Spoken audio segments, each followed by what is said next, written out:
Opa! Agora eu vou citar três quase possíveis teorias do verso de Loquismen.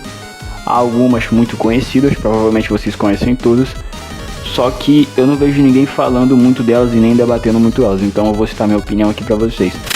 A teoria número 1 é que o Go, talvez ele tenha algum passado ali onde ele seja filho do Capriong. Eu digo isso porque a gente teve um momento. Vou começar pelo início da teoria. Teve um momento em que o Go tava lutando contra o Lidogil. E aí o Lidogil falou que o Go tinha um passado onde ele não queria que ninguém soubesse. Ou seja, o Go tava escondendo alguma coisa no passado dele. Ok. E aí, porra, o pessoal viu esses diálogos e começou a falar que o Go era, na real, filho do Capriong. Olha, eu não concordei com essa teoria lá naquela época. E hoje em dia eu também não concordo tanto. Porém, nesses últimos capítulos, onde a gente viu a cara do Capriong, ficou muito evidente que existe sim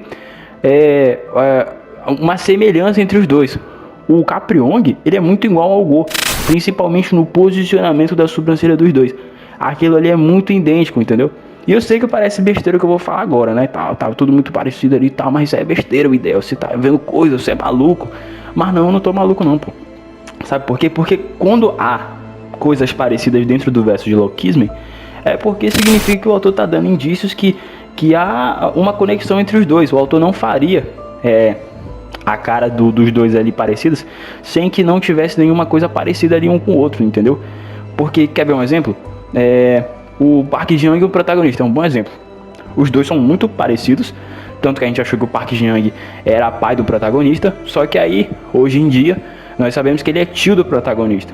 Ou seja, não precisou o autor confirmar nada lá no início, a gente já sabia que tinha alguma coisa muito parecida ali entre os dois. Outro exemplo é o corpo original com o corpo perfeito. Conforme foi se passando na obra, a gente foi vendo que o corpo original foi ficando cada vez mais parecido com o corpo perfeito, ao ponto de atualmente as pessoas dentro do verso estarem confundindo um pouco, assim, de vez em quando os dois. Tanto que na vida real aqui entre os leitores existem pessoas que de vez em quando confundem os dois. Às vezes eu tô em algum debate, se bem que faz tempo que eu não faço parte de nenhum debate nem nada, né? Mas às vezes, pô, naquela época, há muito tempo atrás, eu vi alguns chats ali do pessoal conversando e eu vi que tinha gente que confundia os dois personagens. Então, a gente foi vendo aí que um personagem tinha tendo conexão um com o outro e, porra, a gente foi criando várias teorias aí que o corpo perfeito tinha vindo do futuro e aparentemente isso já é meio que quase confirmado. Embora não tenha nenhuma confirmação, a gente entende que é algo muito quase que confirmado atualmente. Ou seja, o autor não vai fazer nada que não seja muito parecido, que não tenha nenhum tipo de conexão. Ele geralmente vai deixar algumas coisas ali dentro da obra. E aí, pô, a gente vai pegando migalhas e migalhas ali, conectando algumas coisas e percebendo que sim, existem coisas que têm conexão umas com as outras. Um exemplo é tipo o Choi Sodong e o James Lee. Só que eu não vou entrar em detalhes porque essa teoria já é muito saturada e eu não vou ficar falando isso aqui de novo. Outro ponto que pode sustentar um pouco essa quase teoria é que o Quintai tá do lado do Go e o Go tá do lado do Quintai, entendeu? A gente pode ver ali que os dois estão unidos ali, ou quase unidos, já que... Enfim, seria, mesmo que eles fossem família, seria uma relação muito estranha, porque o Quintai mata os irmãos dele, e aquela parada toda estranha e tal. Mas a gente pode ver que o Quintai tentou fazer a mesma coisa com o Jim Young. Ele ia tentar fazer o Jim Young ficar do lado dele, só que o Jim Young foi lá e recusou ele. Então, o Quintai e o Go estarem juntos pode ser também abrir essa possibilidade aí que os dois sejam irmãos e o Quintai sabe disso. E o Go também sabe disso. Ou pode ser que não, e o James Lee só uniu os dois aí, ponto final. E assim como o Jin Young não gosta do Capriong, é muito fácil o Go também não gostar dele. A gente viu uma vez que naquela luta onde teve a luta entre os 5 líderes há muito tempo atrás, lá uns 4 anos atrás dentro do verso, a gente viu que o ganhador foi o Samuel Seoseong. E o Jong-gun, ele tinha apostado que quem ia ganhar ia ser o Jin Young. Só que aí o Go chegou lá e falou, porra, Jin Young é meu Zorro, o filho de Capriong é o caralho. Ele falou mais ou menos assim, pelo que eu lembro. Ou seja, pra ele o Capriong é quase que um nada, ele tá foda-se, ele tá cagando pro Capriong.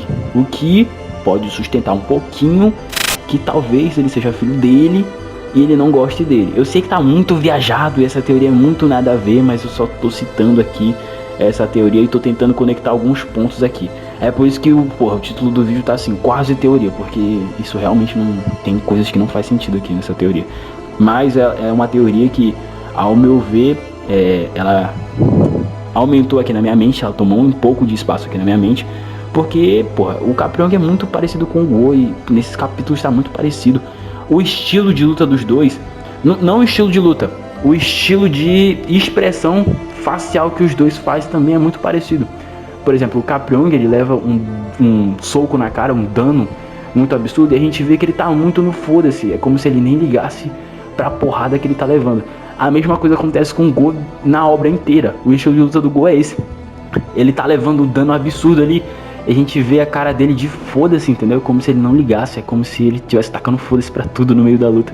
Mesmo que ele esteja levando a luta a sério, esse é o estilo de luta do Go. Tipo, as expressões faciais são muito parecidas dele e do Capriong. Por isso que eu também linkei que talvez realmente ele seja filho do Capriong, ou tenha algum tipo de ligação, porque a expressão facial dos dois é a mesma, o estilo de como eles lutam no foda-se também é o mesmo, entendeu? Então é isso aí.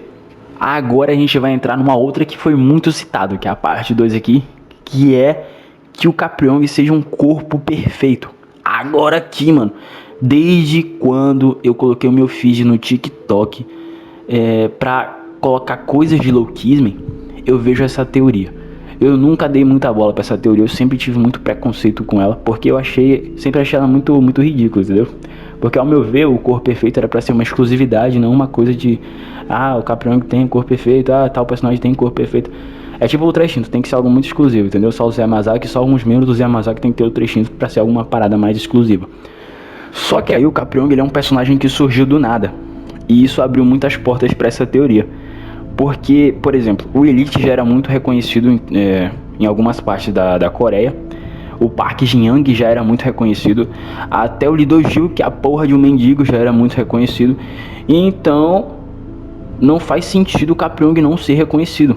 Até o braço direito do Capriong já era reconhecido aí por vários lugares. Mas o Capriong não era. O Capriong só foi ser reconhecido agora. O cara era um total desconhecido em todos os locais. Ele só foi reconhecido quando ele quebrou a estátua. E isso não faz sentido, porque força no verso de Loukismen significa reconhecimento. Porque se você tá forte agora, significa que você lutou contra vários personagens e foi ganhando reconhecimento por toda a Coreia. O que não foi o que aconteceu com o Capriong. Pelo menos até agora não é o que tá explícito, não é o que aparentemente tem acontecido com ele, entendeu? Porque a gente vê que ele só surgiu do nada e ninguém reconhecia ele, ninguém sabia quem ele era. Ou seja, se ele surgiu do nada, é porque ele ganhou algum poder do nada. E esse poder, acredito que não seja a convicção em si, eu acredito que seja um corpo perfeito. E aí, tipo, ele só surgiu do nada igual o protagonista. O protagonista é um grande exemplo. Por mais que muita gente chame ele de bobão e tudo mais, que ele demora a evoluir, que ele caga muito pau, eu acho que o protagonista evoluiu muito rápido. Porque dentro do verso de Loukismen, só se passou um ano desde que o protagonista tenha entrado nativa nas lutas. Ou seja, mano, o cara evoluiu muito rápido. Todo o verso levou uns 4 anos pra chegar no nível que tá hoje. E mesmo assim, eles não estão no nível do protagonista. Todo o verso, eu digo, toda a segunda geração, entendeu? Mesmo assim, eles não estão no nível do protagonista, porque o protagonista surgiu do nada. Mas lembrando, até o protagonista, mesmo que ele tenha evoluído muito rápido, porque ele só levou um ano, ele também evoluiu muito devagar. A gente entende porque a gente viu ele apanhando várias vezes por conta da covardia dele. E eu sei que esse não é o caso do Capriong. Porque o Capriong, ele pode só ter recebido um corpo perfeito e simplesmente ter evoluído muito mais rápido que o protagonista, extremamente muito mais rápido mesmo, tá ligado? Papo de ali 3 meses ele já ter se acostumado com o corpo e já ter entrado na ativa ali e destruído a estátua. Sabe por quê? Porque o Capriong, ele tem um sentimento de... Sentimento não, pô. Ele tem um nível de convicção muito alto. Ele quer, tipo, dominar o mundo. Ele quer... Ele confia muito em si mesmo e vai pra cima de geral, entendeu? E eu acredito que foi esse excesso de coragem que fez ele ter evoluído muito rápido. E é por isso que eu acredito que talvez ele realmente seja um corpo perfeito. Mas, pô, e só isso não sustenta ele ser um corpo perfeito. Porque como é que ele ficou gordo no futuro? Porque ele envelheceu, ele ficou gordo, e isso não faz sentido. Só que sentido no verso de Loukismen também não faz sentido. Então, é isso aí. Agora, outra teoria que foi muito comentada recentemente, todo mundo já sabe, é que o Kintai, ele é filho de um Yamazaki. Não, ele é filho do Capriong e filho de uma Yamazaki, que é aquela mulher lá. Olha,